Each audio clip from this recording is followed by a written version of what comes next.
Assalamualaikum warahmatullahi wabarakatuh. Selamat malam, jumpa lagi dengan saya Aldi di channel Mereka Ada.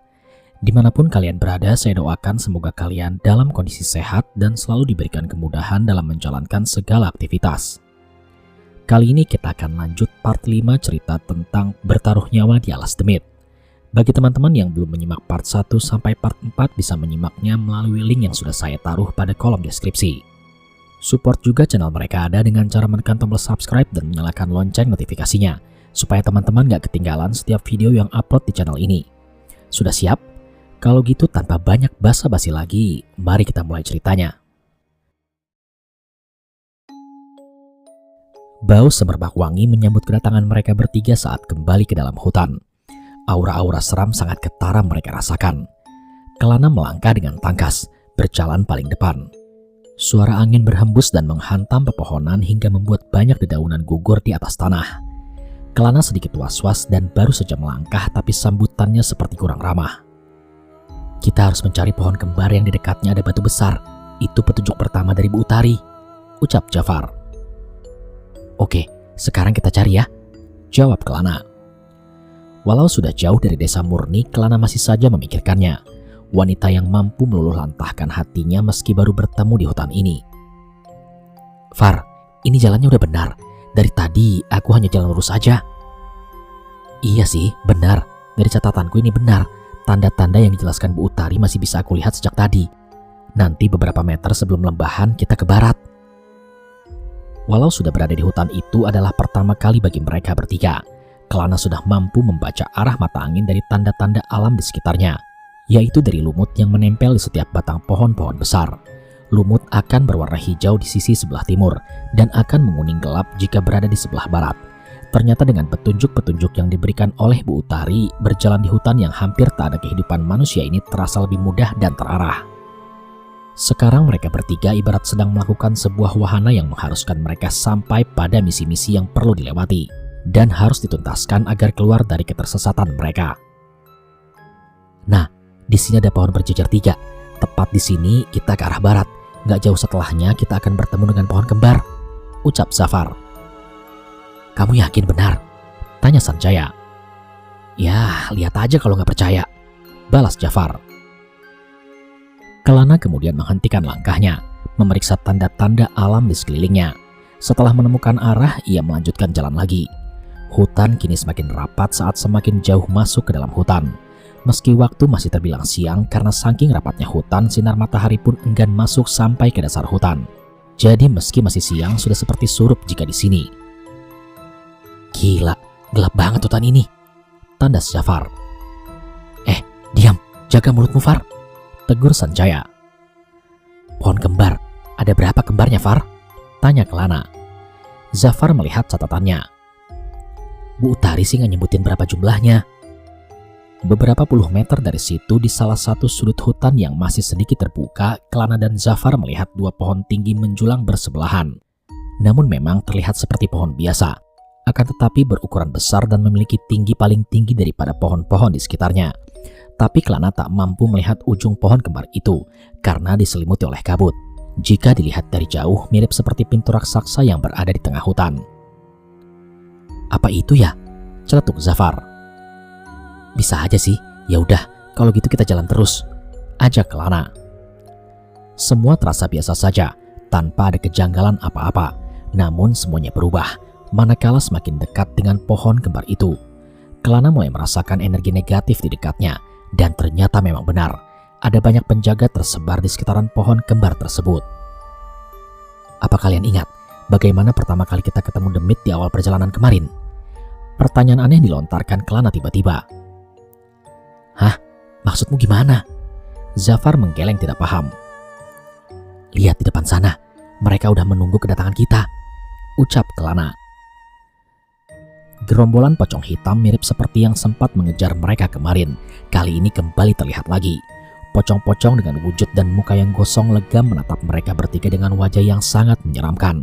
Padahal hari ini masih siang, namun demit-demit sudah mulai muncul menghadang perjalanan mereka bertiga. Berarti benar, itu adalah pohon kembar. Mungkin di sana adalah tempat mereka bersemayam. Aku yakin mereka masih banyak yang lain yang belum memperlihatkan wujudnya, ucap Kelana. Menyadari akan hal itu, ketiganya pun berhenti, saling tanya satu sama lain langkah apa yang harus mereka lakukan setelah ini. Nah, buto yang kemarin jauh lebih menyeramkan dan kamu bisa melawannya. Sementara itu di depan kita hanya pocong-pocong kecil. Gak ada apa-apanya jika dibandingkan dengan buto irang yang kamu lawan kemarin. Majulah, aku percaya padamu. Kami berdua ikut di belakangmu ya. Iya ya, benar tuh. Sanjaya benar. Bagaimanapun juga kita harus mencapai pohon kembar itu, seru Zafar, yang dibalas Kelana dengan tersenyum kecut. Loh, kenapa kalian jadikan aku umpan? Di antara kita, kamu yang paling berani, Nak, dan udah teruji, ucap Sanjaya sambil tersenyum dengan wajah yang takut. Teruji mulutmu, teruji, umpat Kelana. Ayolah, Nak, gak ada jalan lain, imbuh Zafar. Sialan kalian, umpat Kelana. Mau tidak mau, Kelana harus menuruti dua temannya itu. Ia memaksakan dirinya sendiri, karena jika terus berdiam diri di sini atau mencari jalan lain, ia rasa itu hanya akan mengantarkannya ke dalam ketersesatan yang lain. Kelana kini mulai berjalan. Meskipun pohon kembar sudah terlihat, tapi letaknya berada di punggungan seberang. Mereka bertiga perlu menuruni punggungan dan kembali menaiki punggungan selanjutnya. Satu tangan Kelana bergerak ke keril di belakang pundaknya. Tangannya merogoh pusaka yang diberikan oleh Murni. Kini dia sudah berjaga-jaga. Jika tiba-tiba mereka menyergap, Kelana sudah siap menikamnya kapan saja. Kalau mereka tiba-tiba menyerang, akan aku keluarkan pusaka ini. Lihat aja kalian, pocong-pocong hitam sialan, umpat Kelana. Bau anyir menyengat menyeruak manakala semakin dekat dengan pocong-pocong itu. Pocong sialan, udah hitam, bau pula. Pantas aja kamu masih berkeliaran di sini. Sepertinya ragamu gak diterima oleh bumi karena wujudmu yang sangat menyedihkan ini. Kelana tak henti-hentinya mengumpat untuk menepis segala rasa takut yang datang. Semakin dekat dengan pohon kembar itu, semakin jelas Kelana melihat ternyata jumlah pocong di sini melebihi dari dugaannya. Sangat banyak, belasan, bukan, bahkan puluhan, atau malah ratusan. Mereka tersebar ke setiap penjuru hutan di sekitaran pohon kembar. Kelana masih terus saja berjalan, berusaha tak menghiraukan pocong-pocong itu walau jantungnya sudah berdebar. Saat beberapa langkah lagi sampai ke pohon kembar itu, pocong-pocong di dekat situ tampak mendekat, mencoba menghadang kehadiran Kelana. Kelana yang belum menyadarinya mulai menarik pusakanya, namun belum sempat keluar seluruhnya, pocong-pocong itu menghilang dengan sendirinya. Itu terjadi berulang kali. Pusaka ini benar-benar berarti dan kuat sekali, sampai-sampai bisa mengusir pocong-pocong sialan itu dengan mudah, ucap Kelana dengan lega. 7 langkah setelah melewati pohon kembar ke selatan ya, Nah, ucap Zafar.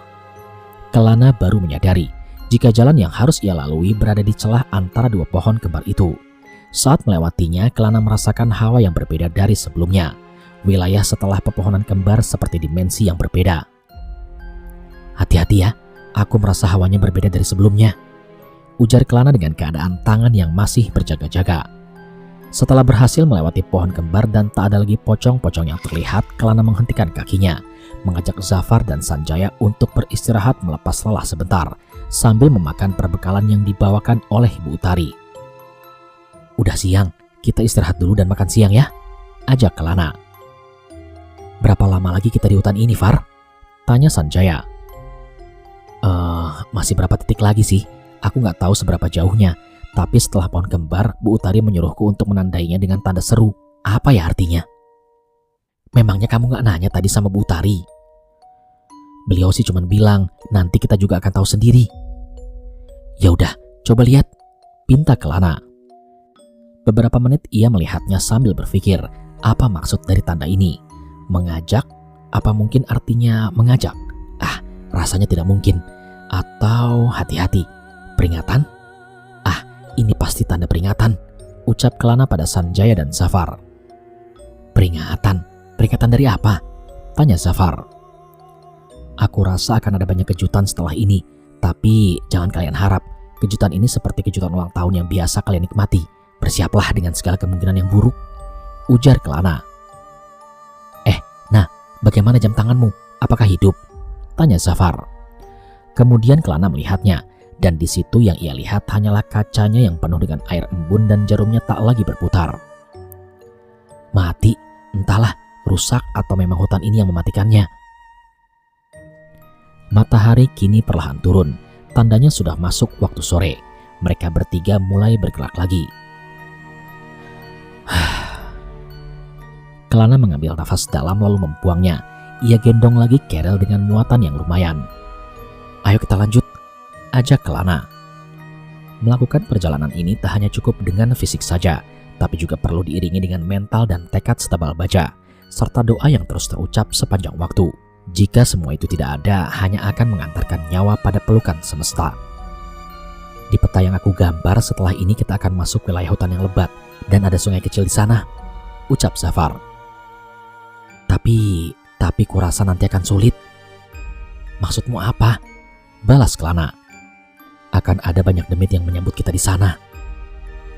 "Apa sebenarnya kita dari tadi baru akan masuk alas demit ya?" tanya Kelana. Zafar dan Sanjaya diam seribu bahasa sambil menatap mata Kelana. Mereka bertiga sama-sama tidak tahu kebenarannya. Tanpa banyak pertimbangan, Kelana terus berjalan dengan yakin. Hutan yang rapat kembali mereka masuki. Namun ini sangat rapat sekali. Rasa-rasanya Kelana tidak asing dengan hutan ini. Dia seperti sudah pernah melewatinya. Suasana seketika berubah. Udara yang dari tadi terasa sejuk dan dingin berubah menjadi gerah. Angin tak lagi berhembus. Sinar matahari pun semakin minim masuk hingga ke atas tanah. Kelana mulai berjaga-jaga dan kini lebih waspada. "Ada apa, Nah?" "Hutan ini gak asing bagiku. Suasana di sini terasa aneh. Berdoalah kalian." Beberapa detik kemudian kabut tiba-tiba datang, mengisi segala ruang yang ada di dalam hutan itu, membuat Kelana bingung untuk menentukan arah selanjutnya. "Kalau kabut begini, aku susah mencari arah. Bagaimana kalau..." Ucap Kelana belum sampai selesai, dan tiba-tiba beberapa titik oranye kemerahan tiba-tiba terlihat melayang-layang dari kejauhan. Kelana menatapnya. "Apa itu ya? Apakah ada orang di sana?" Kelana kemudian berusaha menghampiri dan memeriksanya. Semakin ia melangkah ke depan, titik-titik cahaya itu semakin pula mendekat. Kini suara-suara aneh mulai muncul, seperti batang-batang yang patah disertai dengan letupan. "Kelana, itu Banaspati, lihat!" ucap Sanjaya di belakangnya. Baru sepersekian detik setelah Sanjaya mengucapkan itu, titik-titik cahaya yang awalnya Kelana kira adalah manusia ternyata adalah bola-bola api yang melayang bebas dan menghantam banyak pepohonan di dekatnya. Kelana meringkuk mundur. Zafar dan Sanjaya pun demikian. Jiwanya bergetar hebat. Jantungnya pun kembali berdebar disertai rasa panik yang perlahan naik. "Kelana, pusakanya!" ucap Zafar. "Entah sudah berapa demit yang aku lihat di hutan ini, tapi kali ini aku gak takut lagi. Aku lebih siap menghadapi ini," ucap Kelana dalam hati. Kemudian dirogohnya pusaka pemberian murni. Ia keluarkan tanpa ragu. Di sini rasa-rasanya Kelana seperti seorang pemberani yang mengangkat pusaka itu di tangan kanannya. Entah kapan berubahnya, pusaka itu kini sudah berwujud keris seperti kemarin, seolah sudah mengerti ada bahaya yang sedang mendekat. "Kalian hanya setitik kecil dari pencipta alam semesta ini. Derajatmu tak lebih tinggi dariku di matanya. Tak semestinya aku gentar menghadapi kalian semua." Kelana kemudian merapalkan doa untuk menambah keberaniannya. Selepas itu, ujung keris yang ia pegang diselimuti cahaya dan kilatan-kilatan listrik. Kelana mengarahkannya ke setiap Banaspati yang berterbangan mengelilinginya. Namun Kelana sedikit lengah. Banaspati itu menyergap Sanjaya di belakangnya. Sanjaya pun terpental lumayan jauh. Zafar berusaha menolong, dan Kelana dengan cepat menuntaskan sergapan Banaspati itu. "Kamu baik-baik aja? Kamu baik-baik aja kan?" tanya Kelana pada Sanjaya. "Cuma sedikit luka, tapi ini gak jadi masalah." "Ya udah, sebaiknya kita jalan lagi. Kita harus cepat keluar dari wilayah ini, segera." Kabut kini sedikit tersingkap. Ini pertanda baik. Kelana langsung kembali lagi mengambil langkah paling depan, menerabas setiap jengkal hutan yang ia yakini adalah alas demit. "Apa selanjutnya, Far?" "Ini agak jauh, terus jalan aja." Kelana kemudian mempercepat langkahnya. Hampir tak ada santai-santainya. Tolong bersahabatlah. Kami memang pendatang. Kami gak mengganggu, apalagi punya niat buruk-buruk," pinta Kelana dengan nafasnya yang terengah-engah meski ia tahu harapannya akan sia-sia. Kemudian suara benda jatuh terdengar. Ternyata itu merupakan suara Sanjaya yang jatuh tersungkur, menggelinding ke tanah yang lebih rendah. "Sanjaya!" teriak Kelana dan Zafar seraya mengejar tubuh Sanjaya yang masih menggelinding ke bawah, sebelum akhirnya terhenti karena terbentur satu batang pohon di bawah. Sanjaya mendadak pingsan. Hal itu membuat Kelana dan Zafar panik tak karuan. Mereka berdua lebih dulu mengangkatnya lalu membawanya ke tempat yang lebih aman. Saat keadaan mulai membaik, Sanjaya tersadar dengan kepala yang terasa sakit dan lengan kanannya yang terasa pegal. "Ini di mana ya?" tanya Sanjaya sambil berusaha melihat ke sekeliling. Sanjaya memegangi kepalanya yang terasa sakit dan pusing itu. "Ini kenapa badanku sakit semua?" ucap Sanjaya dengan kesadarannya yang belum kembali penuh. Kelana teringat sesuatu hal, sebuah barang yang dibawakan oleh Bu Utari, yaitu gula dan kelapa. Kelana mengeluarkannya satu lalu meminta Sanjaya agar memakannya, karena menurut Bu Utari ini bisa membuat energi dan tenaga menjadi kuat lagi. Kini matahari kian turun, berganti dengan hari yang kini semakin gelap. "Kita istirahat dulu di sini ya," ucap Kelana. "Gak akan lebih baik jika kita memaksakan jalan saat hari sudah gelap, terlebih lagi dengan keadaan Sanjaya yang begini." Saat itu dibantu Zafar, Kelana mendirikan tendanya yang berukuran 4 orang itu. Lambat laun malam pun datang. Lolongan anjing dan hewan malam mulai membahana memenuhi hutan. Hawa dingin pun menusuk mereka bertiga rasakan. Kelana mengumpulkan batang dan ranting pohon di sekitarnya. Kemudian ia membakarnya guna menghangatkan suhu udara malam itu. "Kenapa kamu tadi bisa jatuh begitu ya?" tanya Kelana pada Sanjaya saat ketiganya sudah berada di dalam tenda. Sanjaya berusaha mengingatnya sambil masih memegangi kepalanya. Namun tak lama sebuah langkah kaki muncul tiba-tiba dari kejauhan. "Awalnya aku mendengar begini, persis seperti ini. Kayaknya dia datang," ucap Sanjaya. "Ini langkah kaki apa?" tanya Zafar. Pasalnya suara langkah kaki ini terasa amat besar namun dengan tempo yang sangat pelan. "Ini manusia, tapi dia punya kepala seperti serigala," ucap Sanjaya. "Hah, yang benar?" Kelana terkejut dan Sanjaya pun mengangguk. "Aku kaget melihatnya, sampai-sampai membuat kakiku goyah lalu jatuh," imbuh Sanjaya. Di satu sisi langkah kaki di luar tenda terasa semakin mendekat. Dan benar saja, sebuah bayangan terlihat dari dalam tenda. Bayangan itu terlihat mengelilingi tenda kami. Kelana, Sanjaya dan Zafar diam mematung tak berani bergerak. Kelana pun bersolawat di dalam diamnya, memohon agar ia dan kedua temannya tetap diberikan kehidupan. Tidak hanya bayangan, tapi kini suara geraman terdengar dari luar tenda. "Takdir yang membawamu datang ke pekaranganku. Aku tahu siapa sejatinya kalian semua anak manusia. Aku tahu kamu di dalam. Walaupun aku lapar dan aku sudah lama tidak merasakan darah manusia, tapi aku masih punya belas kasihan kepada kalian semua." Bagai disambar petir tiba-tiba, kaget sekaligus takut tiba-tiba saja menyeruak ke masing-masing di antara mereka. Sebuah suara berat dan menyeramkan itu sangat jelas mereka dengar. "Ya Allah, lindungi hamba ya Allah." Suara Zafar terdengar dari telinga Kelana. Ia berdoa meminta lalu berzikir tanpa henti. Rasa takut bukan lagi menjadi satu hal yang bisa menghalangi hasratnya. Kelana pun mengintip melalui celah lubang pintu tenda. Sosok makhluk berperawakan kekar dan tinggi berdiri di pohon dekat tenda. Apa itu yang dimaksud Sanjaya manusia berkepala serigala? Pikir Kelana kala itu. Namun ia belum melihat kepalanya karena cahaya perapian tak sampai menerangi ke sana. Tapi ada yang aneh berada di dekatnya. Ada dua wujud lagi sedang menggantung di batang pohon di dekatnya. "Aku tahu matamu melihatku. Kamu pikir aku bodoh bisa kamu kelabui begitu? Kemarilah kalau kamu ingin tahu siapa aku," tutur makhluk itu. "Matilah kita Kelana," ucap Zafar. "Aku tidak ingin memakanmu. Kamu tidak percaya kepadaku," ucap makhluk itu lagi.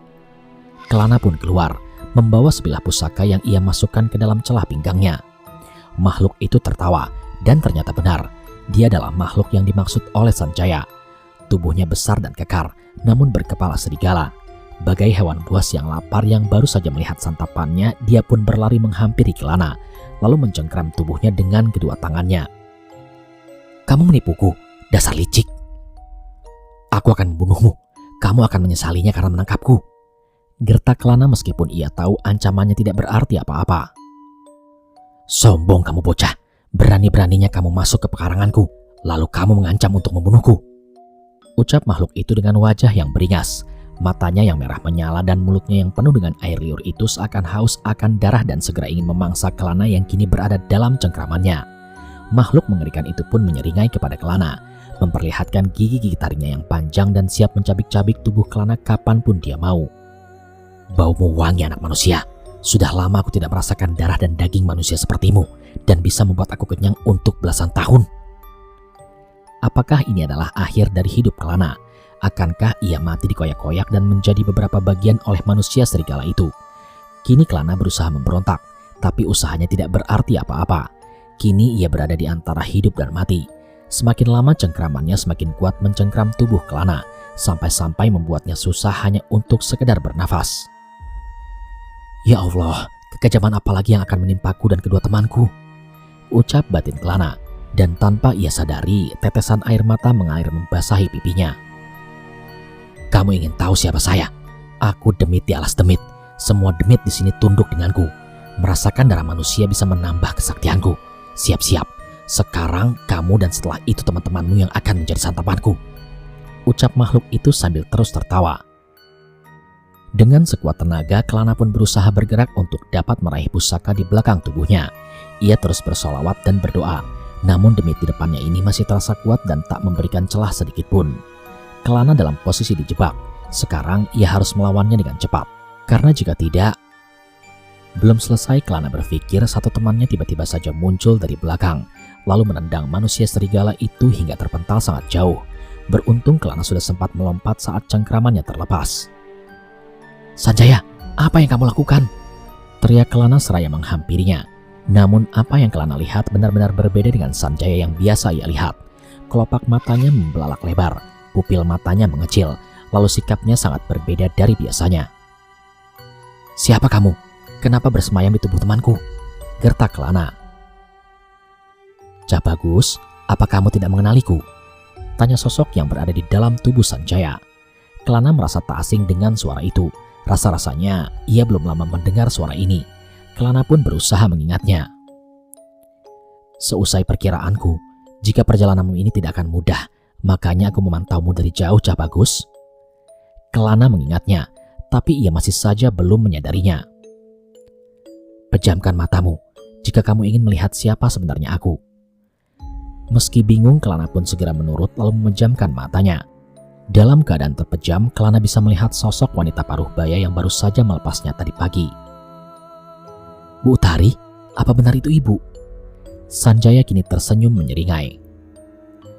Raga Sukma, aku bisa kemana saja yang aku inginkan, termasuk menghampirmu kemari, Cah Bagus. Jaga-jagalah, Cah Bagus. Keris kesembadan dari anakku jangan lupa kamu gunakan. Makhluk itu mengeram dari kejauhan. Wajahnya marah akibat sepakan kaki Sanjaya. Di tangannya ia memegang ekor babi hutan yang entah kapan ia dapatkan. Ia memutus tubuh babi itu menjadi beberapa bagian hanya dengan tangannya, lalu melahapnya dengan membabi buta. Darah-darah segar pun mengucur deras dari dalam mulutnya. Lihatlah babi hutan ini. Kamu akan kumakan seperti ini sampai tak tersisa. Demit bangsat, ucap Kelana. Aku keliru. Ternyata kalian bukan anak manusia yang tidak bisa apa-apa. Ucap demit itu. Aku kenal dengan bau yang ada di dalam anak itu. Tapi jangan kau kira aku jadi takut denganmu. Ucap demit itu sambil menunjuk Sanjaya. Tidak usah banyak omong. Kamu jangan berbuat macam-macam kepada anak-anakku ini. Sosok Bu Utari di tubuh Sanjaya pun menggertak, lalu melompat secepat kilat ke arah demit serigala itu. Tubuh Sanjaya kini dalam kendali Bu Utari. Kini ia menghadapi makhluk bengis berkepala serigala itu dengan membabi buta. Demit serigala itu tak bisa berbuat banyak di hadapannya. Demit serigala itu kini mengaung. Suaranya keras mengisi ruang-ruang gelap di dalam hutan ini. Tak lama setelahnya suara riuh terdengar. Semakin lama semakin jelas dan kian mendekat. Muncul belasan bahkan puluhan makhluk sepertinya, namun memiliki ukuran tubuh yang jauh lebih kecil. Iblis pengecut, siasatmu kotor sekali. Kau tidak bisa melawan kami sendirian. Dan sekarang kau panggil kroco-krocomu untuk membantumu. Kemudian demit serigala itu tertawa terkekeh-kekeh meledek Kelana yang kurang berdaya. Pateni kabeh, bunuh semuanya. Suruh demit serigala itu kepada pengikutnya dengan menunjuk Kelana dan Sanjaya. Apa yang harus aku lakukan? Aku gak akan bisa menang melawan demit sebanyak ini. Aku bisa mati. Tanya Kelana yang tampak mulai putus asa. Kini keringat dingin mengalir ke seluruh tubuhnya. Nafasnya pun sudah tidak lagi beraturan. Melawan segini banyak rasanya tak akan mungkin. Aku hanyalah manusia biasa yang disekolahkan bapakku agar kuat menghadapi dunia yang terus berkembang, bukan kerasnya bertempur melawan setan-setan begini. Ucap batin Kelana. Sebenarnya ia sudah ingin berlari dari situ. Tidak ada demit yang derajatnya lebih tinggi dari derajat manusia. Tidak usah takut, Cah Bagus. Yakinlah, Gusti Allah akan melindungimu. Dengarkan aku, Cah Bagus. Kamu ingin pulang kan? Ya, ini jalanmu. Setelah dari sini kamu akan berubah menjadi lebih kuat. Kelana mengerti dan mulai tersenyum. Melalui Sanjaya, Bu Utari menyentuh tengkuk Kelana sambil merapalkan mantra entah apa. Beberapa detik setelahnya, Kelana merasakan sebuah kekuatan besar mengalir di dalam tubuhnya. Sing yakin, tutur beliau. Sanjaya pun mengentakkan kakinya ke atas tanah, lalu dengan secepat kilat berlari menghantam demit-demit di depannya hingga terkapar ke tanah. Kelana tak mau kalah. Meski kemampuannya tak seberapa, ia mulai bergerak dengan keris di tangannya.